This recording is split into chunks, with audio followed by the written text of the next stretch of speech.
ታሪክ አንዳንዴ እንደ ትልቅ ባህር በጸጥታ ይፈሳል። ላይላዩን ሲመለከቱት ምንም የማይነቃነቅና የቆመ ቢመስልም በውስጡ ግን ዓለምን የመናድ አቅም ያለው ግዙፍ ማዕበል እያብሰለሰለ ይጓዛል። ለአስርተ ዓመታት ምንም ነገር ሳይቀየር ገዢዎች ከዙፋናቸው ሳይነቃነቁም ሕዝቦችም በጭቆና ቀንበር ስር አጎንብሰው ሲኖሩም ያ ድቅድቅ ጨለማ ዘላለም የሚቀጥል ይመስላል። የመካከለኛው ምስራቅና የሰሜን አፍሪካ የፖለቲካ ድባብም እስከ አውሮፓውያኑ 2010 ማብቂያ ድረስ እንደዚሁ ነበር። ከካይሮ እስከ ደማስቆም፣ ከትሪፖሊ እስከ ሰንዓም ስልጣን በጠመንጃ አፈሙዝና በስለላ መረብ የታጠረ የማይደፈር ምሽግ ይመስል ነበር። ነገር ግን ታሪክ የሚቀየረው ሁልጊዜ በተራላቅ ጀነራሎች ስልት ወይም በቤተ መንግስት ሴራዎች ብቻ አይደለም። አንዳንዴ የታሪክ አቅጣጫ የሚቀየረው በአንዲት ትንሽ ከተማ ውስጥ ተስፋ በቆረጠ አንድ ተራ ግለሰብ እጅ በሚለኮስ አንዲት የክብሪት እሳት ነው። ይህ ታሪክ ስለ ፖለቲካ ረቂቅ ተንኮል ብቻ አይደለም። ይህ ታሪክ ስለ ሰው ልጅ ክብር፣ ስለ ተከማቸ መራራ ቂም፣ ስለ ላብ ደምና ስለ ክህደት ነው። በአንድ ወቅት የአረብ ጸደይ ተብሎ በደስታ የተበሰረው ነገር ግን ብዙም ሳይቆይ ወደ ከባድና አስቆጪ ክረምት የተቀየረው ያ ትልቅ ክስተት እንዴት ተጀመረም? እንዴት ሳበቃም? የታሪክ ቅምሻ ዛሬ ዓለምን ያናወጠውን አምባገነኖችን ያንበረከከውንና ምድሪቱን ወደ ፍርስራሽነት የቀየረውን የአረብ አብዮት ታሪክ ይዘውላችሁ ቀርበዋል። እስከ መጨረሻውኑ አብራችሁን ቆዩም። ታሪካችን የሚጀምረው በሰሜን አፍሪካዊቷ ሀገር ቱኒዚያ ነው። እንደ አውሮፓውያኑ አቆጣጠር በ2010 ማብቂያ ላይ ቱኒዚያ በውጭ ለሚመለከቷት ቱሪስቶች ሰላማዊና ውብ ሀገር ትመስል ነበር። ነገር ግን በውስጥ በኩል የሚብላላ ከፍተኛ ቁጣ ነበረ። ፕሬዝዳንት ዚን አልአብዲን ቤን አሊ ሀገሪቱን ለ23 ዓመታት በብረት መዳፍ ገዝተዋል። በእነዚህ ዓመታት ውስጥ ሙስና የሀገሪቱ መታወቂያ ሆኖ ነበር።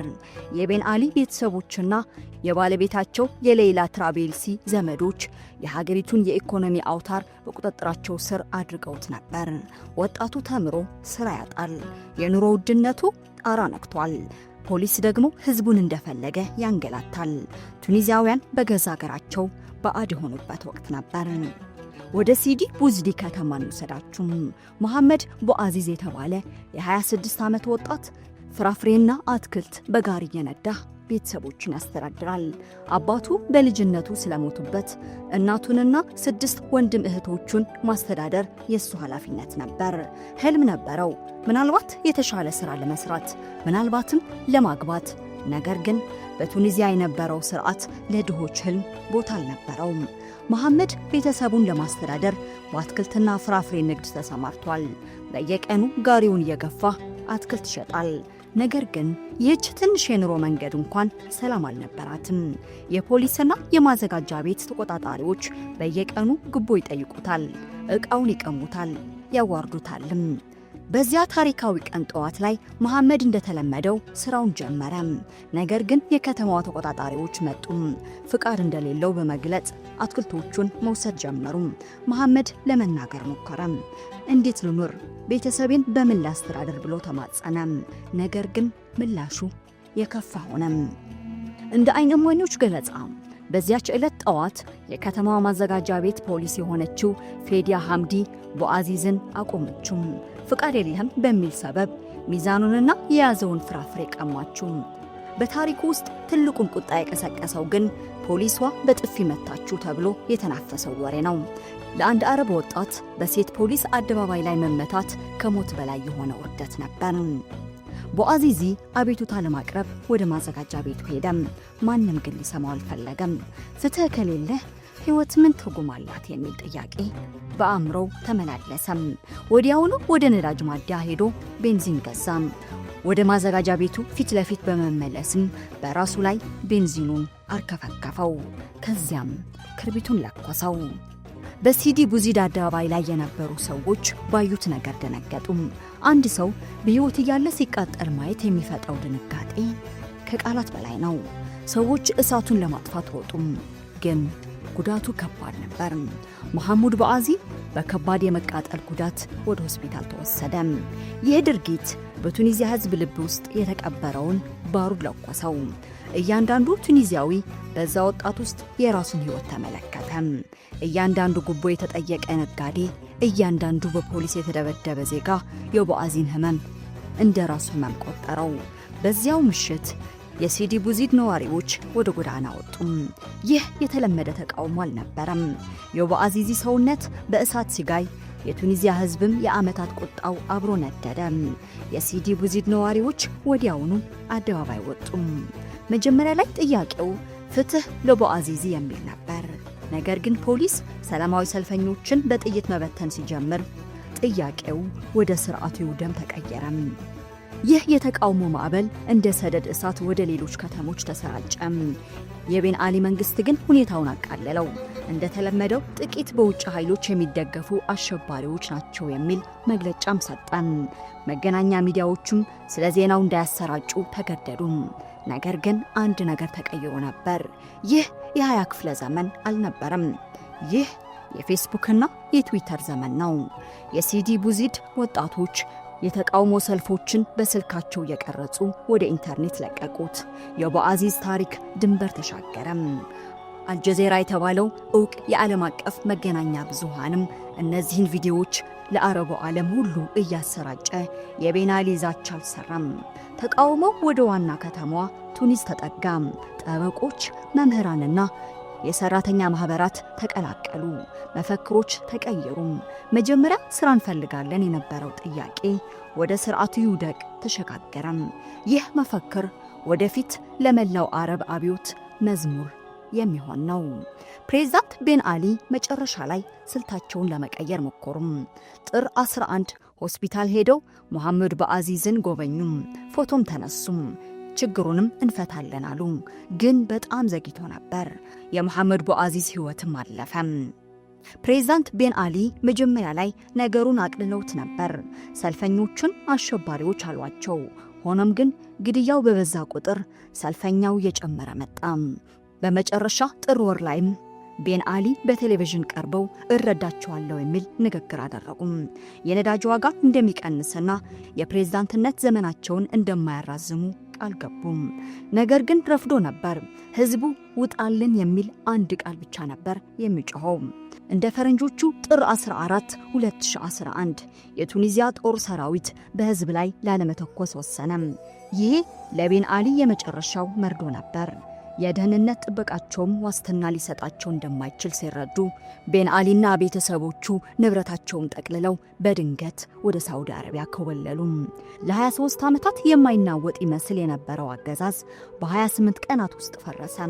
ቱኒዚያዊው ባለቅኔ አቡ አልቃሲም አልሻቢ በአንድ ወቅት እንዲህ ብሎ ነበር። አንድ ቀን ህዝብ በቁርጠኝነት ለመኖር ከወሰነ እጣ ፈንታው ለዚያ ጥሪ ምላሽ መስጠቱ አይቀርም። ይህ የቱኒዚያ ድል ግን የቱኒዚያ ብቻ ሆኖ አልቀረም። በመላው አረብ ሀገራት የሚገኙ ወጣቶች ቴሌቪዥናቸውን ትኩር ብለው ይመለከቱ ነበር። ቱኒዚያውያን ከቻሉ እኛስ ለምን አንችልም የሚል ጥያቄ በካይሮ በደማስቆና በሊቢያ ጎዳናዎች ማስተጋባት ጀመረም። ክብሪቱ ተለኩሷል። የለውጥ ማዕበሉም ሀገሪቱን አልፎ ድንበር መሻገሩ አይቀሬ ሆነም። በዚያች ምሽት አንድ ነገር ለመላው ዓለም ግልጽ ሆነም። የአረብ አምባገነኖች የማይደፈሩ አማልክት አይደሉም። ሊወድቁ ይችላሉ። ህዝብ ከተነሳ፣ ፍርሃትን ከሰበረ ታንክና አውሮፕላን ሊያቆመው አይችልም። የቱኒዛውያን ድል ግን መጀመሪያ ብቻ ነበር። ይህ የጃስሚን አብዮት ተብሎ የተጠራው ድል በጎረቤት ሀገራት የሚኖሩ ህዝቦችን ቀሰቀሰ። በግብፅ ወጣቶች የቱኒዚያ ዜና በቴሌቪዥን እያዩ ነበር። ቤን አሊ ከወደቀ ሙባረክስ ለምን አይወድቅም ብለው መጠየቅ ጀመሩ። በየመን፣ በሊቢያ እንዲሁም በሶሪያ ተመሳሳይ ጥያቄዎች ተነሱ። የቱኒዚያ እሳት ድንበር ተሻገረ። ነፋሱ የለውጥ ሽታ አምጥቶ ነበር። ነገር ግን ማንም ሰው ወደፊት የሚመጣውን የደም ጎርፍና የከፋ እልቂት አልተነበየም ነበር። ቱኒዚያ የተስፋ ብርሃን ፈነጠቀች። ግን ይህ ብርሃን ለአንዳንዶች ነፃነትን፣ ለአንዳንዶች ደግሞ ጥፋትን ይዞ ሊመጣ መንገድ ጀምሯል። የቱኒዚያው ፕሬዝዳንት ቤን አሊ ስልጣን ለቀው መሰደዳቸው በመላው ዓለም ሰበር ዜና ሆነም። ግብፃውያን ይህንን ዜና ሲሰሙ እነሱ ከቻሉ እኛ ስለምን አንችልም የሚል ጥያቄ በየቤቱ ማሰማት ጀመሩ። ግብጽ በሰሜን አፍሪካና በመካከለኛው ምስራቅ ያላት ክብደት ከፍተኛ ስለሆነ እዚህ ሀገር የሚነሳ ማንኛውም ለውጥ ቀጠናውን እንደሚቀይረው ግልጽ ነበር። በወቅቱ ግብጽን ለ30 ዓመታት የገዙት ሆስኒ ሙባረክ ነበሩ። ሙባረክ ሀገሪቱን በድንገተኛ ጊዜ አዋጅ ጠፍረው ይዘዋታል። ፖሊስ የፈለገውን ሰው ያለ ፍርድ ቤት ትዕዛዝ ማሰርና ማሰቃየት ይችላል። ድህነት፣ የኑሮ ውድነትና የሙባረክ ልጅ ጋማል ሙባረክ ስልጣኑን እንዲወርስ የሚደረገው ዝግጅት ህዝቡን ክፉኛ አስመርሮት ነበር። የቱኒዚያ ንፋስ የግብፅን በር ሲያንኳኳ ዓለም ትንፋሹን ሰብስቦ መጠበቅ ጀመረም። ታላቋ ግብፅ ከተናጋች መላው ቀጠናው ይናወጣል። እናም ተናወጠም። የቱኒዚያ አብዮት ፊት መሐመድ ቦአዚ እንደነበረው ሁሉ የግብፅ አብዮትም የራሱ ሰማዕት ነበረው። ከአብዮቱ ጥቂት ወራት ቀደም ብሎም የ28 ዓመቱ ወጣት ካሊድ ሲኢድ በአንድ የኢንተርኔት ካፌ ውስጥ ተቀምጦ ሳለ ሁለት የፖሊስ መኮንኖች ገቡም። ጎትተው አወጡት። መንገድ ላይ በሰዎች ፊት ጭንቅላቱን ከግድግዳ ጋርና ከብረት ጋር በማጋጨት ደበደቡት። ካሊድ ሕይወቱ አለፈም። ፖሊስ እንደተለመደው ዋሸም። በራሱ ጊዜ ማሪዋና ሲውጥ ታንቆ ሞተ የሚል መግለጫ ወጣም። ነገር ግን የካሊድ አስከሬን ፎቶግራፍ በድብቅ ተሰራጭቶ ወጣም። ፊቱ ተሰባብሮ መንጋጋው ተሰብሮ የሚታየው ይህ ፎቶግራፍ ግብፃውያንን አስደነገጠም። ዋኤል ጎኒም የተባለ የጎግል ሰራተኛም ዊ አር ኦል ካሊድ ሰይድ የሚል የፌስቡክ ገጽ ከፈተም። ይህ ገጽ ለተቃውሞ ዋና አስተባባሪ ሆነም። ገጹ በሚሊዮኖች የሚቆጠሩ ወጣቶችን አሰባሰበም። የቱኒዚያ አብዮት ሲፈነዳ የግብፅ ወጣቶች ዝግጁ ነበሩ። ቀጠሮ ተያዘም። እንደ አውሮፓውያኑ ጥር 25 2011 ነበር። ለምን ይህ ቀን ተመረጠ ሲባል ምክንያቱም ይህ ቀን በግብፅ የፖሊስ ቀን ተብሎ የሚከበር ብሔራዊ በዓል ነበር። አብዮተኞቹ የፖሊስን ቀን የፖሊስ ውድቀት ቀን ሊያደርጉት ወሰኑ። ጥር 25 ጠዋት ካይሮ የሙባረክ መንግስት ተቃውሞን አቃለለም። የሀገር ውስጥ ጉዳይ ሚኒስትሩ ሀቢብ አልአድሊ ለሙባረክ ጥቂት ልጆች ናቸው፣ ትንሽ ጮኸው ወደ ቤታቸው ይገባሉ ብለው ሪፖርት አደረጉም። ፖሊሶች የተለመዱ ቦታዎች ላይ ቆሙ። ነገር ግን የግብፅ ወጣቶች ብልህ ነበሩ። ፖሊስን ለማታለል በተለያዩ አቅጣጫዎች በትናንሽ ቡድኖች ተሰብስበው ወደ ዋናው ቦታ መጉረፍ ጀመሩ። መድረሻቸው አንድ ቦታ ነበር። እሱም ተህሪር ስኩዌር ወይም የነጻነት አደባባይ የሚባል ነበር። ተህሪር ስኩዌር በሰዓታት ውስጥ ማንም ያልጠበቀው ነገር ሆነም። 10,000፣ 50,000ና 100,000 ሰዎች ወደ አደባባይ ፈሰሱ። ሙስሊሞችና ክርስቲያኖች፣ ሴቶችና ወንዶች፣ ሀብታሞችና ድሆች እጅ ለእጅ ተያያዙ። ፖሊስ አስለቃሽ ጭስ ተጠቀመ። ነገር ግን ህዝቡ አልሸሸም። እንዲያውም የፖሊስን ዱላ አልፈራም አለም። ይህ ለመንግስት አስደንጋጭ ነበር።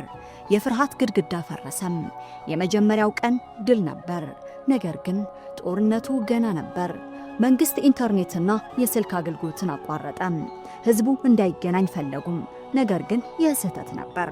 ኢንተርኔት ሲጠፋ ወጣቶች ቤታቸው መቀመጥ አልቻሉም። ወሬ ለመስማት ወደ ጎዳና ወጡም። ጥር 28 ቀን ዕለተ አርብ የቁጣ አርብ ተባለም። በዚያ ቀን ፖሊስና ህዝቡ በጎዳናዎች ላይ ተፋለሙ። በመጨረሻም ፖሊስ አቅሙ ሲዳከም ሙባረክ ሰራዊቱን ወደ ከተማ እንዲገባ አዘዙም። በካይሮ በአሌክሳንድሪያና በብዙ ከተሞች ህዝቡ ፖሊስ ጣቢያዎችን አቃጠለም። የሙባረክ ልዩ ኃይሎች በጭካኔ ህዝቡ ላይ ተኮሱም። በመቶዎች የሚቆጠሩ ሰዎች ሞቱም፣ ሺዎች ቆሰሉም። ነገር ግን ምሽት ላይ አንድ አስገራሚ ነገር ተፈጠረም። እጅግ የተፈራውና ግዙፉ የግብፅ ፖሊስ ኃይል በህዝቡ ብዛት ተዋጠም። ፖሊሶች ዩኒፎርማቸውን እያወለቁ ሸሹም። ካይሮ ያለ ፖሊስ ቀረች። ስርዓቱ ተንገዳገደም። ሙባረክ የመጨረሻውን ካርድ መዘዘም። ወታደሮችን አዘዙም።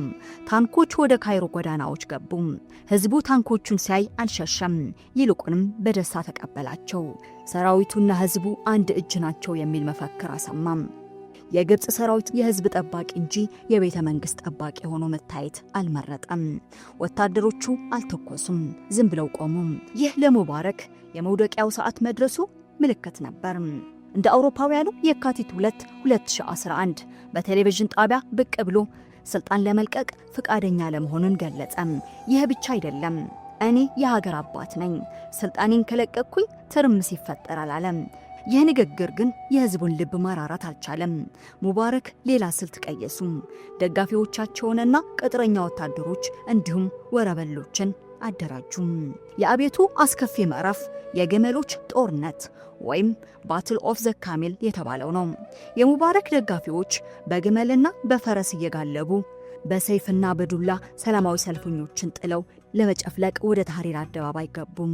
ዓለም ይህን ድርጊት በቀጥታ ስርጭት ሲመለከት በድንጋጤ ተዋጠ። ሆኖም ሰልፈኞቹ አደባባዩን አልለቀቁም። በዚህ መሃል የግብፅ ጦር ሰራዊት ወሳኝ ታሪካዊ እርምጃ ወሰደ። ሰራዊቱ በህዝባችን ላይ አንተኩስም ሲል አወጀ። ታንኮች ላይ የወጡ ወታደሮች ከሰልፈኞች ጋር ፎቶ መነሳት ጀመሩ። ይህም የሙባረክን ውድቀት አፋጠነው። ከ18 ቀናት ተጋድሎ በኋላ የካቲት 10 ደረሰ። ህዝቡ ሙባረክ ስልጣን ይለቃሉ ብሎ ጠበቀ።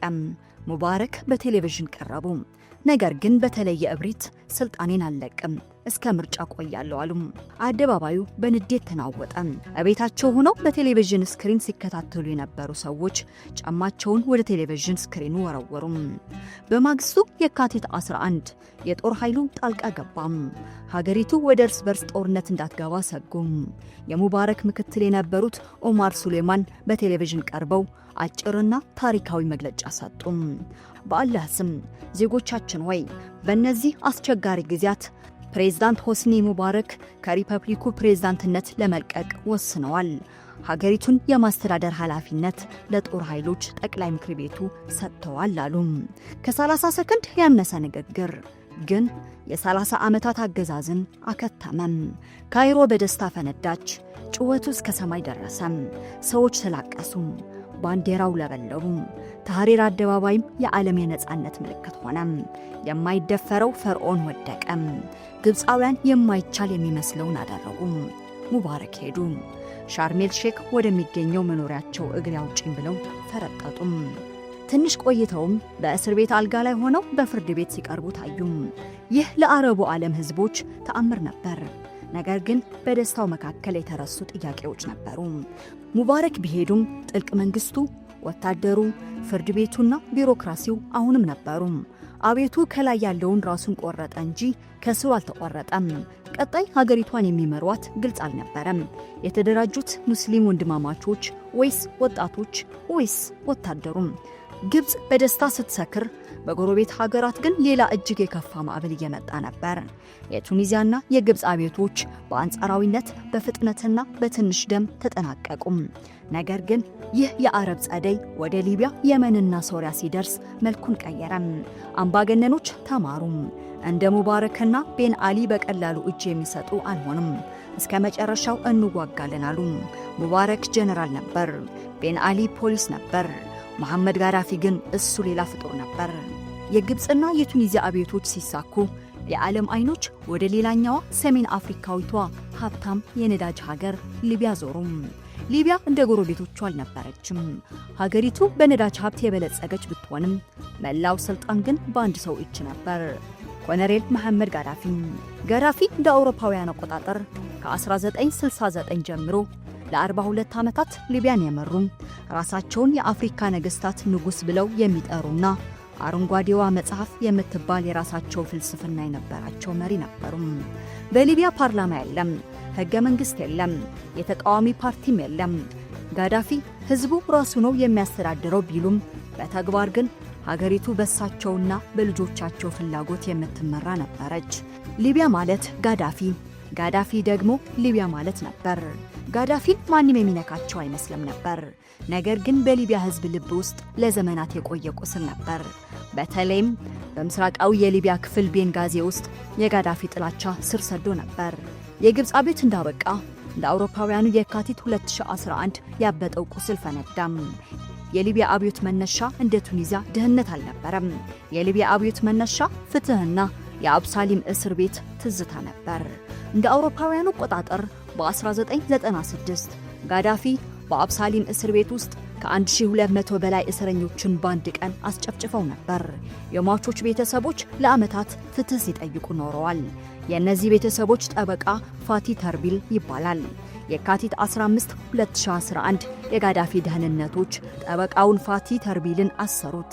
ይህ ስህተት ነበር። የቤንጋዚ ህዝብ በተለይም የሟች ቤተሰቦች ወደ ፖሊስ ጣቢያው መጡ። ጠበቃችን ይፈታ ሲሉም ጠየቁም። ቁጥራቸው እየጨመረ ሄደ። የካቲት 17 የቁጣ ቀን ታወጀ። በቤንጋዚ በባይዳና በሌሎች የሊቢያ ምስራቃዊ ከተሞች ህዝቡ የጋዳፊን ፎቶ እያቃጠለ ሊቢያ ነፍሳችን ላንቺ እንሰጣለን እያለ መጮህ ጀመረ። የጋዳፊ ምላሽ ግን እንደ ሙባረክ አስለቃሽ ጭስ አልነበረም። ጋዳፊ ጥይት አዘዙም። ከባድ መሳሪያዎች በህዝቡ ላይ ተኮሱ። መቶዎች ወደቁ። ነገር ግን የሊቢያ ህዝብ አንዱ ሲወድቅ አንዱ እየተካው መፋለም ጀመረ። ሰላማዊ ሰልፉ ወዲያውኑ ወደ ታጠቀ አመጽ ተቀየረ። ጋዳፊ በቴሌቪዥን ቀረቡ። አለባበሳቸው የተለመደውን አይነት አልነበረም። ጃንጥላ ይዘው ከአንድ ፍርስራሽ ህንጻ ስር ሆነው ለአጭር ጊዜ ታዩ። የካቲት 22 ቀን ጋዳፊ በብሔራዊ ቴሌቪዥን ቀርበው እጅግ አስፈሪና ታሪካዊ የተባለውን ንግግር አደረጉ። ሰልፈኞቹን አይጦችና በእጽ የናወዙ ሲሉ ጠሯቸው።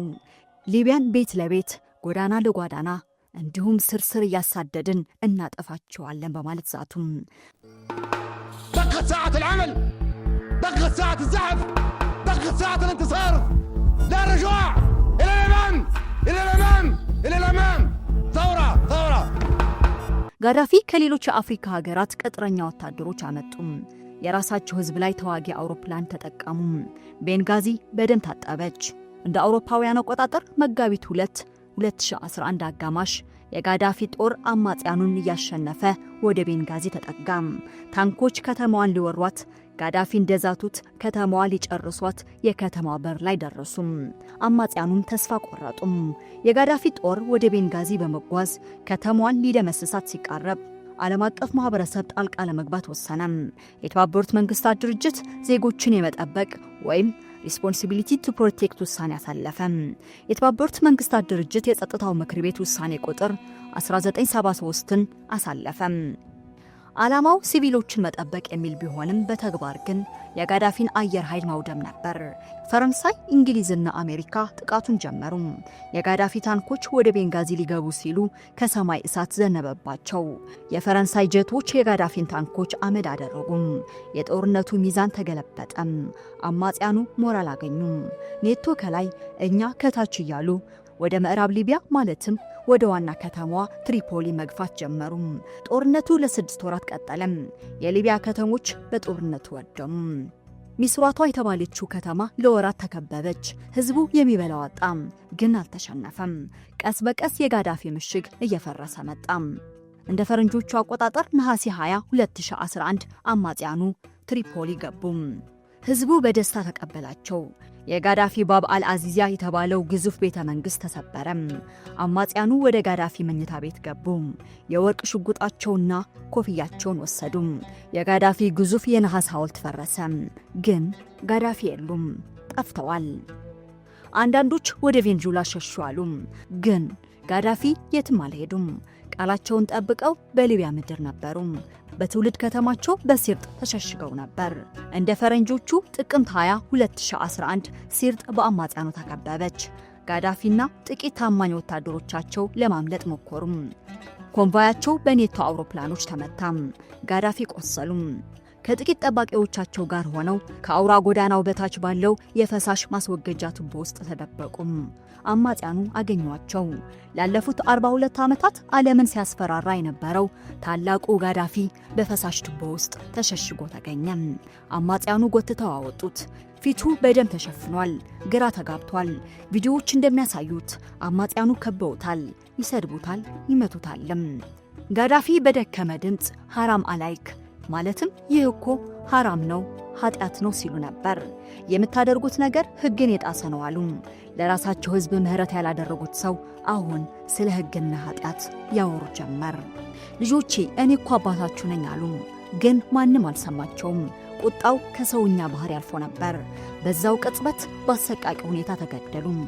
አስከሬናቸው ወደ ሚስሮታ ተወስዶ በስጋ ማቀዝቀዣ ውስጥ ለህዝብ እይታ ቀረበ። ሊቢያውያን ወረፋ ይዘው ገብተው የሟቹን መሪ አስከሬን አዩ። የ42 ዓመቱ የፍርሃት ዘመን በዚህ አስቀያሚ መንገድ ተጠናቀቀ። ሊቢያውያን በጋዳፊ መውደቅ ቢደሰቱም ደስታው ግን ብዙ አልቆየም። ጋዳፊ አገሪቱን የመሰረቱት በተቋማት ሳይሆን በራሳቸው ግለሰባዊ ስልጣን ላይ ስለነበር እሳቸው ሲወድቁ አገሪቱ ተበታተነች። የተለያዩ ጎሳዎችና የታጠቁ ቡድኖች ስልጣን ለመያዝ እርስ በርስ መጋጨት ጀመሩ። ሊቢያ የሽብር ቡድኖች መሸሸጊያና የፍርስራሽ ሀገር ሆነች።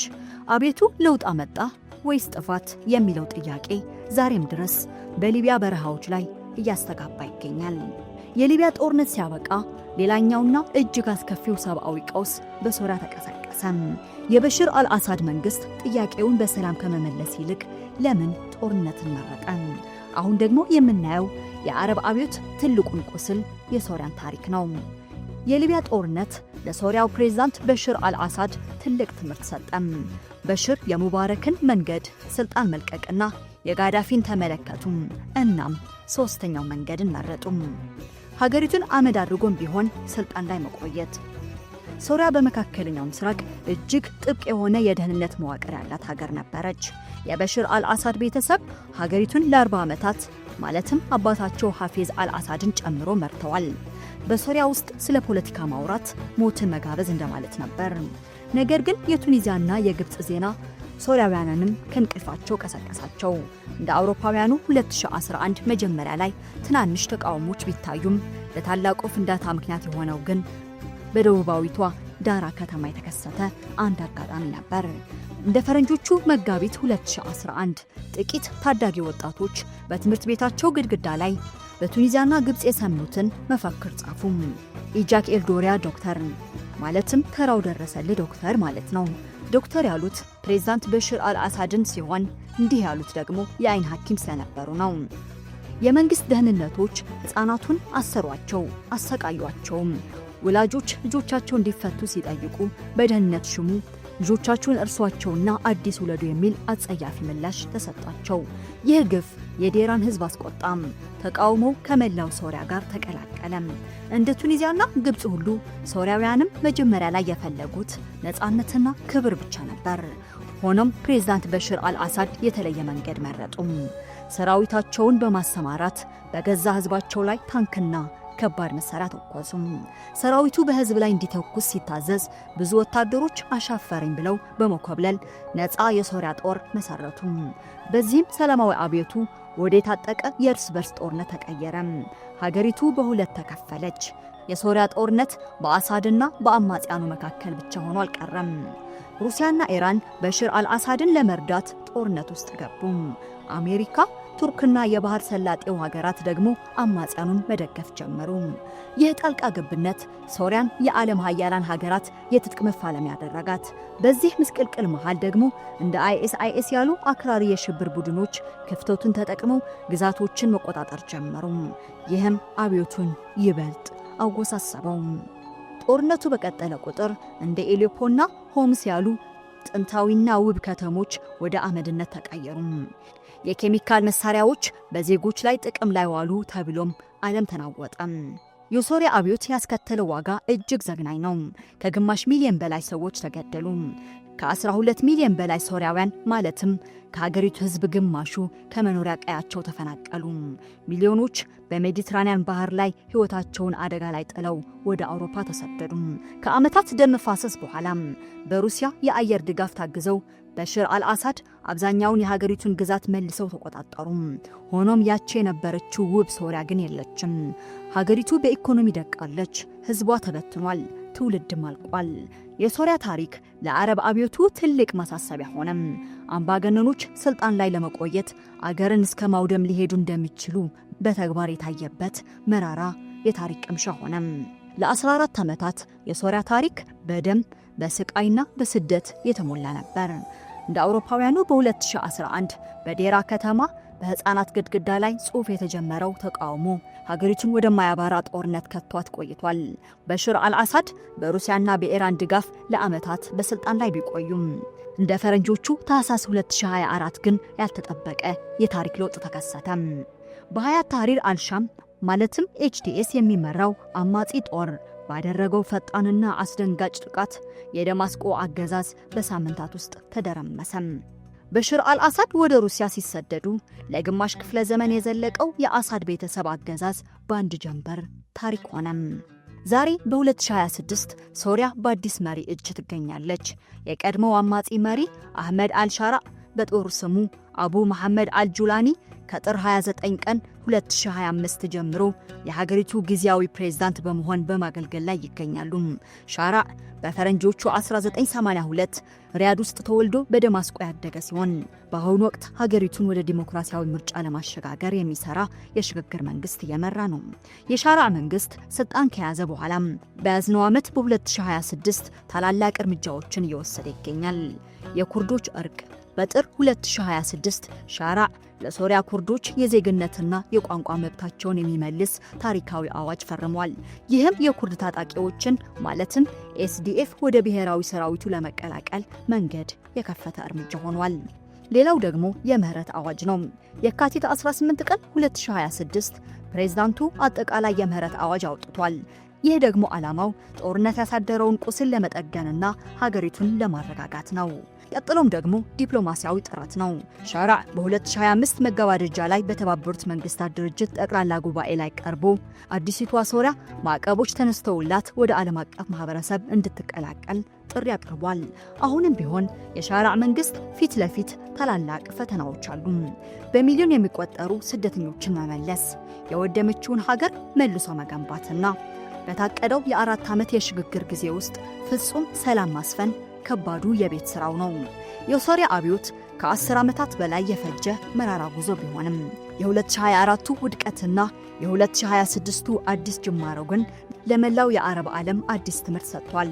የቱንም ያህል ቢዘገይ የታፈነ የህዝብ ድምፅ መጨረሻው ድል መሆኑን ሶሪያ በተግባር እያሳየች ነው። አሁን ደግሞ ወደ የመን እንዝለቅ። የመን በጥንት ዘመን አረቢያ ፌሊክስ ወይም ደስተኛዋ አረብ ትባል ነበር። ነገር ግን እንደ ፈረንጆቹ 2011 ዋዜማ ላይ ሀገሪቱ ከደስታ ይልቅ በቁጣ ተሞልታ ነበር። ፕሬዝዳንት አሊ አብደላ ሳላህ የመንን ለ33 ዓመታት በብረት መዳፍ ገዝተዋታል።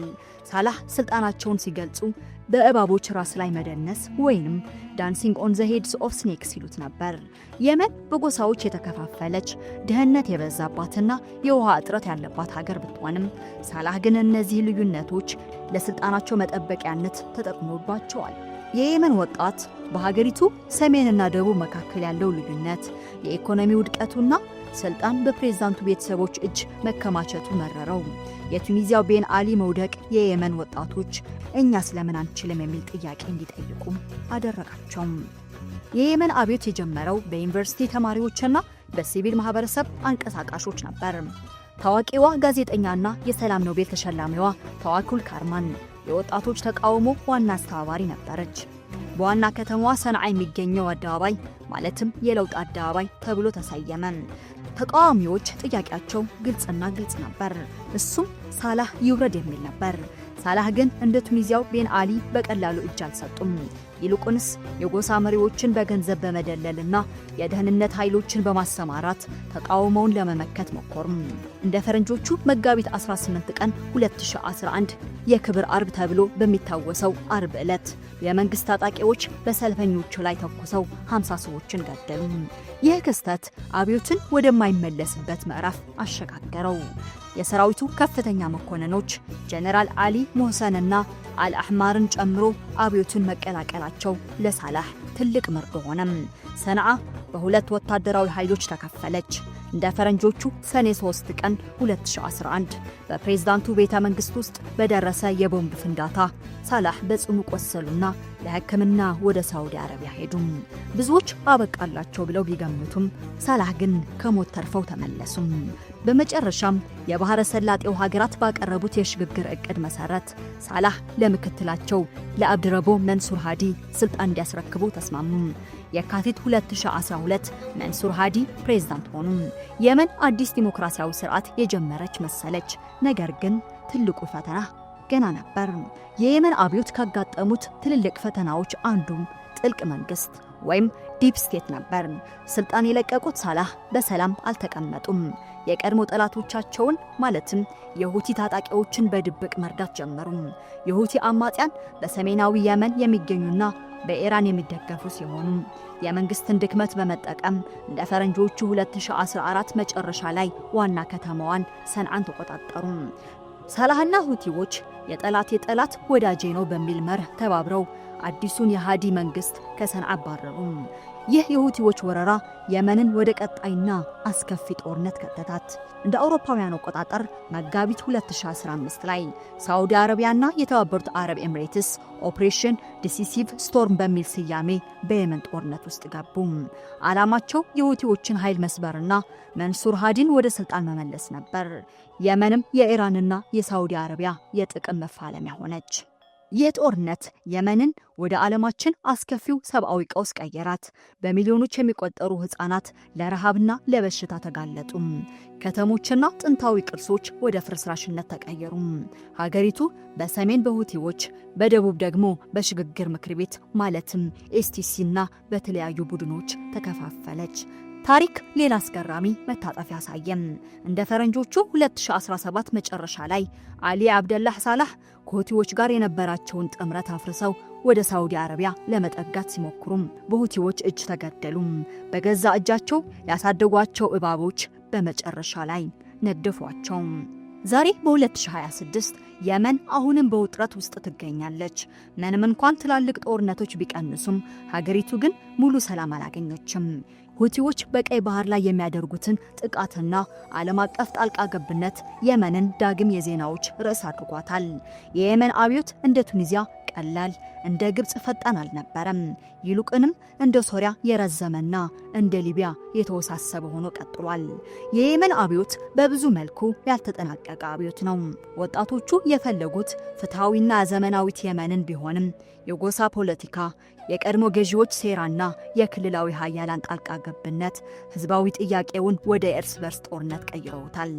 የመን የምታስተምረን ትልቁ ቁም ነገር አምባገነኑን መጣል ብቻውን በቂ አለመሆንን እና ተቋማዊ ለውጥ ካልመጣ አብዮቱ በሌሎች ኃይሎች ሊጠለፍ እንደሚችል ነው። አረብ ስፕሪንግ ወይም የአረብ ጸደይ ተብሎ የተጠራው ይህ ንቅናቄ ዛሬ ላይ ሲመዘን ውጤቱ ድብልቅልቅ ያለ ነው። አብዮቱ የፈጠራቸው ሁለት ተቃራኒ እውነታዎች አሉ። በአንድ በኩል ህዝቦች የማይነኩ የሚመስሉ አምባገነኖችን ጥለው ታሪክ መስራት እንደሚችሉ አሳይቷል። የግል ነፃነትና የመናገር መብት ዋጋቸው የታወቀው በዚህ ወቅት ነው። በሌላ በኩል አብዮቱ በብዙ ሀገራት ውስጥ ያመጣው አለመረጋጋት ወይም የአረብ ክረምት ተብሎ እንዲጠራ አድርጎታል። በሊቢያ በየመንና በሶሪያ የታየው እልቂት የብዙዎችን የለውጥ ተስፋ ወደ መራራ ጸጸት ቀይሮታል። ለረጅም ጊዜ ቱኒዚያ የአረብ አብዮት ብቸኛ ስኬት ተደርጋ ትጠቀስ ነበር። አዲስ ህገ መንግስት አጽድቀው በሰላማዊ መንገድ ምርጫ አካሂደው ነበር። ነገር ግን ከቅርብ ዓመታት ወዲህ ቱኒዚያም ወደ ቀድሞ አምባገነናዊ ስርዓት እየተመለሰች ነው የሚሉ ስጋቶች በዝተዋል። የኢኮኖሚ ቀውስና የፖለቲካው አለመረጋጋት ህዝቡን ዳግም ወደ ጎዳና እየጠራው ይገኛል። ይህ የሚያሳየን ዲሞክራሲን ማምጣት ብቻ ሳይሆን አጽንቶ ማቆየት እጅግ ከባድ መሆኑን ነው። የአረብ አብዮት የተቀሰቀሰው በማህበራዊ ሚዲያና በወጣቶች ግፊት እንጂ ጠንካራ መሪና ድርጅት አልነበረውም። ይህም አሮጌው ስርዓት ሲወድቅ የሚመጣውን ክፍተት ተረክቦ አገር የሚመራ አካል እንዳይኖር አድርጎታል። ሌላኛው ደግሞ አምባገነኖችን ማስወገድ ቀላል ሊሆን ይችላል። ነገር ግን ፍትሐዊ ፍርድ ቤቶችን፣ ገለልተኛ የጸጥታ ኃይልንና ጠንካራ ኢኮኖሚን መገንባት 10 ዓመታትን ይፈጃል። በተጨማሪም የአንድ ሀገር የውስጥ ጥያቄ የጎረቤትና የሀያላን ሀገራት እጅ ሲገባበት ትግሉ ከነጻነት ጥያቄነት ወጥቶ የጥቅም መጋለቢያ እንደሚሆን ሶሪያ ትልቅ ምስክር ናት። የአረብ አብዮት አልቋል ወይስ ገና ነው? ብዙ የታሪክ ምሁራን እንደሚሉት ከሆነ ይህ ክስተት ልክ እንደ ፈረንሳይ አብዮት ለውጡን ለማየት 10 ዓመታትን ሊወስድ ይችላል። እንደ ፈረንጆቹ አቆጣጠር የ2011 ማዕበል መካከለኛው ምስራቅን ዳግም እንዳይመስል አድርጎ ቀይሮታል። ዛሬም ቢሆን በየመንና በሊቢያ ፍርስራሾች መሃል ሆነው ስለ ነጻነት የሚያልሙ ወጣቶች አሉ። ዛሬም ቢሆን በአምባገነኖች እስር ቤት ውስጥ ሆነው ለውጥን የሚናፍቁ አሉ። የታሪክ መንኮራኩር ወደ ኋላ አትሽከረከርም። የአረብ አብዮት የለኮሰው የነጻነት ፍላጎት ደግሞ ምንም እንኳ አመድ ቢጭረውም በውስጡ ግን